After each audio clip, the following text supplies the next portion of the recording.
আসসালামু আলাইকুম, hello everyone, welcome to my new blog. তো অনেক দিন ধরে ব্লগ দেওয়া হচ্ছে না, তো এটা হচ্ছে ময়মনসিংহ ট্যুর ব্লগ।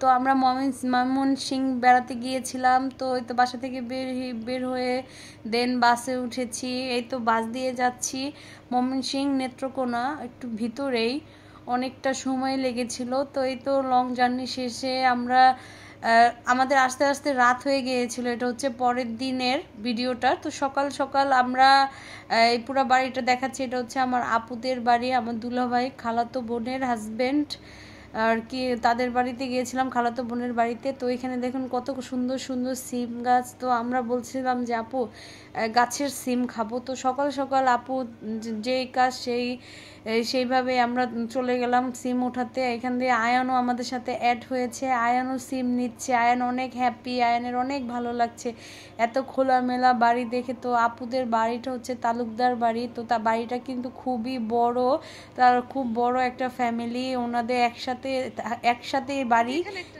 তাদের কিন্তু আলাদা আলাদাই থাকে, যেহেতু চার ভাই, তো চার ভাইয়ের চারটা বাড়ি, তো সবার উঠান হচ্ছে একসাথে, বিশাল বড় একটা উঠান।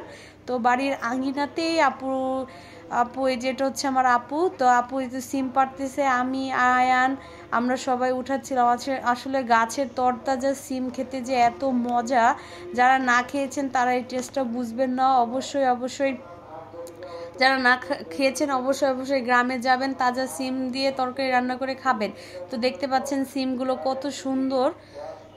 তো আয়ানও অনেক হ্যাপি, আয়ানের অনেক ভালো লাগে। তো এর মধ্যে আমরা আবার আপুর আরেকটা সবজি করেছে, ডাঁটা শাক করেছে, অল্প অল্প করে অনেক কিছু করেছে। তো এখন আপাতত আমরা ওই বাগানে যাচ্ছি। তো এই যে এখানে দেখুন কত সুন্দর সুন্দর, এখানে বেগুন গাছ লাগিয়েছে, টমেটো গাছ লাগিয়েছে, ডাঁটা গাছ লাগিয়েছে, সব কিছুই অল্প অল্প করে লাগিয়েছে যেন আপুরা যেন খেতে পারে। তো আমার ব্লগগুলো যদি আপনাদের ভালো লেগে থাকে অবশ্যই ফেসবুক পেজে যে লাইক, কমেন্ট অ্যান্ড শেয়ার করে দিবেন, ইউটিউবে যে একটা সাবস্ক্রাইব করে দিবেন। আর এই তো দেখতে পাচ্ছেন ডাঁটা শাক, আর ডাঁটা শাকগুলো যখন রান্না করেছিল খুবই টেস্ট ছিল। আমি আসলে স্কিপ নিতে ভুলে গেছিলাম।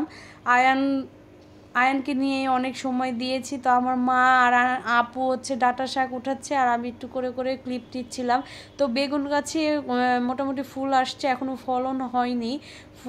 এই তো আয়ান এদিক দিয়ে ছাই নিয়ে খেলা করছে, ও মানে ছাইকে মনে করতেছিল বালু।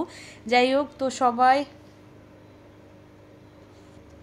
দেখতে পাচ্ছেন শাকগুলো কত সুন্দর, খুবই সুন্দর। আসলে গ্রামের পরিবেশটা অনেক সুন্দর। ঢাকাতে যারা আমরা থাকি, যখন একটু অনেক টায়ার্ড হয়ে যায় তখন আসলে একটু গ্রামে যেতে হয়, গেলে মনটা ফ্রেশ থাকে, ভালো লাগে। তো সবাই ভালো থাকবেন, সুস্থ থাকবেন, আল্লাহ হাফিজ।